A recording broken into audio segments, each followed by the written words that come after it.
My name is Elisha Dumas and I'm 27 years old. I'm originally from New Orleans, Louisiana, but I moved out here right after Katrina, probably the morning of Katrina. So I've been out here since my third grade year.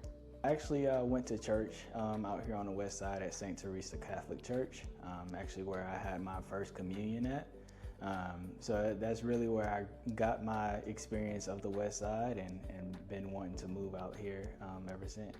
Actually, I had a colleague of mine, actually two colleagues that worked with Westside Feature Fund that told me about Westside Feature Fund, and that's how I got started. So I started out the process probably September of 2024, and then I went ahead and I purchased my home in November of 2024.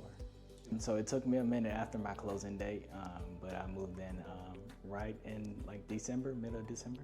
I've been staying with my mom for so long, and I think one of the things that for me was I didn't want to move out of a home and go into an apartment and waste money. So I think the home was the next step of having something of my own, and then as well as just being able to build equity for my family.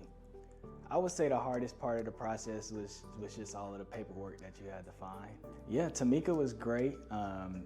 Helped me find a lender, helped me find an agent, and just walked me step by step through the process. It wasn't me trying to figure out what's next. Everything was pretty much given to me and written out step by step of how to go ahead and go about the next process.